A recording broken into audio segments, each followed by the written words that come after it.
Hey everyone, Mr. Sujano here, your source for gaming, tech, emulation, and open source news. Let's get started.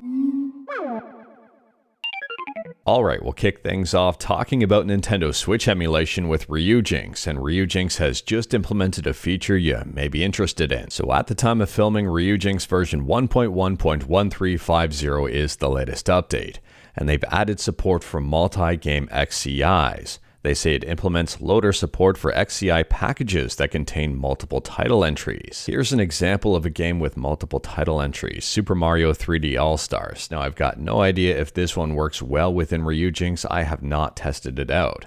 But if you have, let me know your thoughts about it in the comments below. Next up, we're quickly talking about Doom 64 on the Dreamcast, because yes, that's a thing now. Someone beta testing it says it's a flawless AAA quality port, and the source code has been released. If you are curious about this one and wanted to learn more about it, I'll drop a link to the GitHub in the description below.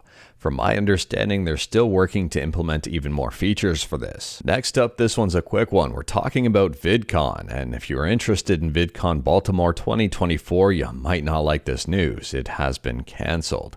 They will be issuing refunds fairly soon in full by 11:59 p.m. ET on Friday, July 19th. Now, from my understanding, this is specific to Baltimore and other VidCons are still progressing. Unfortunately, I haven't found a clear explanation as to exactly why it was canceled. Some people may have already booked hotel rooms and plane tickets. This person here suggests it was a lack of attendance due to that it sucked last year. Let me know your thoughts about this one. Next up, we're quickly talking about an Amazon Prime Day deal that seems to be pretty good, especially if you don't have an Xbox but wanted to play Xbox games. There's the Xbox Amazon Fire TV Stick 4K Robot White Core Wireless Controller Bundle, plus a free month of Game Pass for new members, all for $68.90 USD. Additionally, the controller and Fire Stick TV 4K Max bundle is just $10 more, boasting a faster connection. Now, the Robot White controller is not the only controller available for this package. There's also the blue one, the green one. The purple one is a little bit more expensive. The pink one is a little bit more expensive yet, and there are a few more colors. Now, availability will vary based on where you are and based on what color you want. Although Game Pass is not free and cloud gaming is arguably probably not the best experience out there for gaming in general, at the same time, I would say this is a very accessible deal, provided you're willing to pay for Game Pass once this free month is up. And in terms from an overall deal, controllers on their own go between, I guess, $46 to $65, give or take. These sticks on their own go for, well, they're right now going for $24.99, so $25 down from $50. And the max stick is $35 down from $60. So at everything's regular price, I would say that this is a deal. Let me know your thoughts about this one. And speaking about sales, next up we're talking about UK video game sales reported by Video Games Chronicle.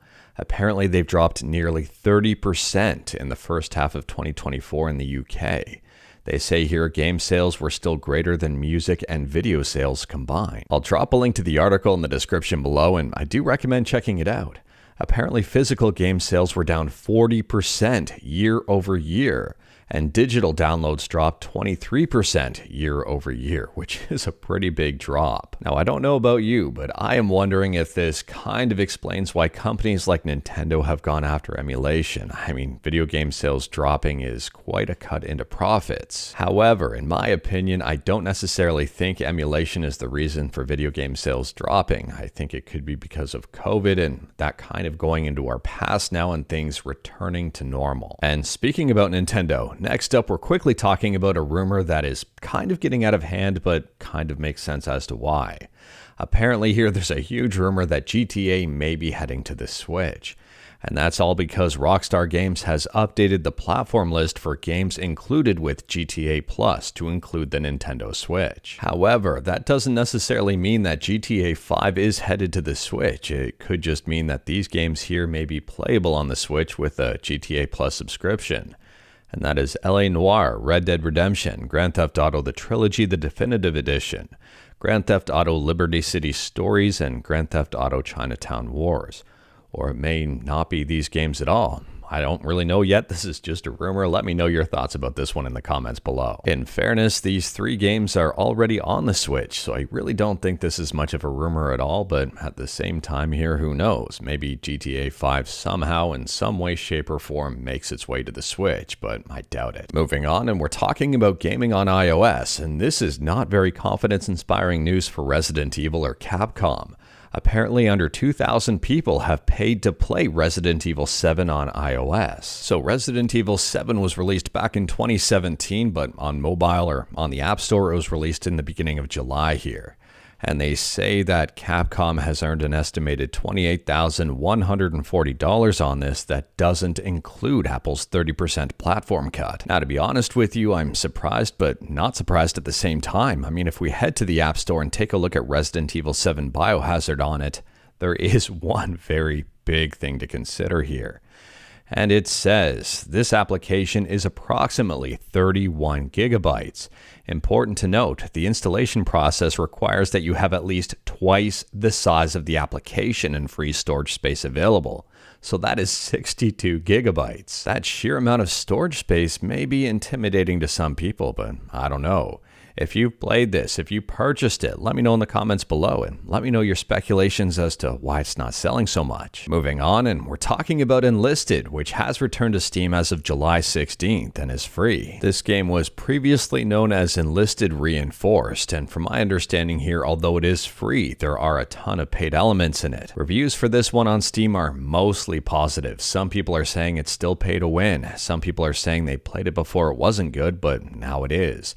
If you played both versions, let me know your thoughts in the comments below. And speaking about Steam, next up we're talking about the Steam client. Now, the official mainline version of the client was just updated on July 16th. It fixes the on-screen keyboard that was failing to hide fully after entering text in-game, and also fixes an issue where the demos would not show a play button after changing accounts. And for those who like to be on the cutting edge of things, the Steam client beta also got an update with a heck of a lot more stuff in it. There is performance improvements in here, for example, improved client startup performance. There's improvements to keyboard event tracking and audio latency. On top of that, there's been a whole bunch of fixes and even improvements to game recording now, and they've added a max frame rate setting, currently supports 30 or 60 FPS. Moving on, and we're quickly talking about the upcoming Google Pixel 9, Pixel 9 Pro, Pixel 9 Pro XL, and Pixel 9 Pro Fold. And the teardowns were leaked by the regulator. If you are curious about this one and wanted to learn more about it, I'll drop a link to this article in the description below. There's even measurements showing you how big these phones are. I'm actually excited about the upcoming Pixel 9. I mean, it's not necessarily going to be amazing for emulation, especially not with something like the Nintendo Switch or anything that's really demanding. But at the same time here, I'm a big fan of their cameras. I'm a big fan of their video stabilization, and being a content creator, well, these things have served me very well. Now, you may or may not know this. I mean, I do have a YouTube short on part of my mobile setup, so sometimes when I'm recording with a Steam Deck, I do have a webcam and a microphone present. But recently, I've been doing the recording and editing all from my Android phone, which is a Google Pixel 7 Pro. But moving on, and next up, this one's a quick one, but arguably a fun one, especially if you had a computer from back in the day with this game on it. 3D Pinball has been ported to the Sega Dreamcast. This game already has an Android APK and has been ported to other systems. If you are curious about this one, I'll drop a link to it in the description below. It's 100% free and open source, and very interesting that it's on the Dreamcast. And speaking about ports, next up we're talking about the Simpsons Hit and Run. And the Simpsons Hit and Run has been ported to the PS Vita. There's a video on this one, and I'll drop a link to it in the description below in the event that you wanted to see it in action. The work for this port is up on GitHub, and it's 100% open source and seems to be running very well on the PS Vita. Next up, we're talking about a lot of disposable income, and this one's pretty quick, and the only reason I'm talking about it is because it has to do with video games, and it's really weird. Someone has bid $500,000 to play video games with Pokimane. Now, unfortunately, I haven't been able to find that specific auction. The only one I've been able to find is $30,200 with 127 bids. Now, this is for charity, though, and that's, I would argue, the redeeming factor here. It's in support for Immune Deficiency Foundation. Now, don't get me wrong, I'm not telling people how to spend their money or where to spend their money, and generally supporting charities is a good thing. I mean, look at all the good stuff GDQ does.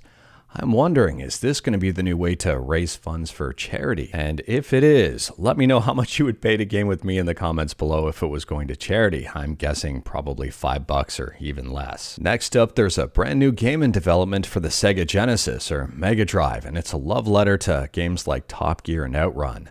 I don't know the name of this game yet, but the initial impressions of it seem pretty darn good. The working title on this game appears to be Driftin Race, and I'm not sure if that's going to stick to the final version of this game.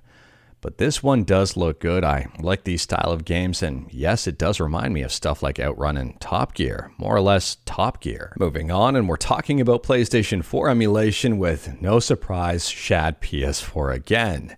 And Dark Souls Remastered is booting. If you are curious about this one, I'll drop a link to this YouTube video in the description below. It seems like almost every day we're talking about Shad PS4 because more and more games are booting.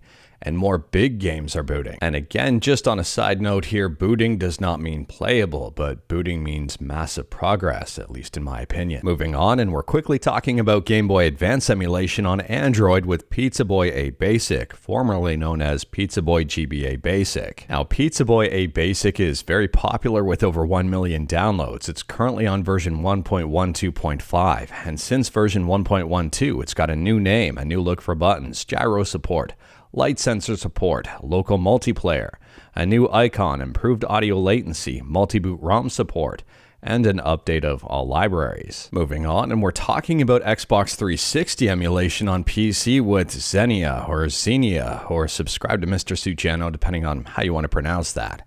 Anyways, there's a brand new application here called Xenia Manager.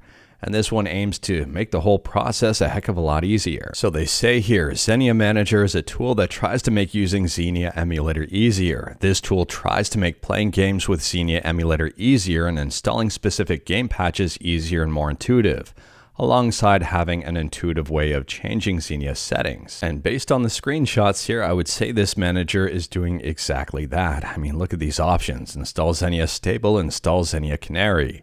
And for the record here, Xenia Canary is usually the one that tries to be a little bit more experimental. Adding games seems simple and straightforward. Managing settings seems very simple and straightforward, and you can do it per game. Xenia Manager is currently being very actively developed. I mean, it's only a couple of weeks old and they're already on version 1.6.1. If you are curious about this one and wanted to learn more about it, it's 100% free, it's open source, it's available on GitHub, and yes, I'll drop a link in the description below. And last up here, we're talking about Atari Jaguar emulation with BigPEmu, and BigPEmu has just released version 1.15. So at the time of filming, version 1.15 is the latest update. There's a whole bunch of fixes, improvements, optimizations, and brand new features here. They've added a pure software video plugin for Windows builds. They've added a recalibration option under the input menu. And they've added the most terrible secret of all. If you are curious about BigPEmu and wanted to learn more about it, I'll drop a link to it in the description below. It is 100% free. Shoutouts to Rich, who continues to work on this despite his declining health condition. But anyways, that is all I've got for you in this one. Straight to the point, all stuff and no fluff. We talked about a bunch today. Let me know your thoughts about absolutely any of it in the comments below. If you like this video, leave a like. If you didn't like this video, leave a like. Hit that subscribe button, check out my other videos. Don't tempt fate, save your state.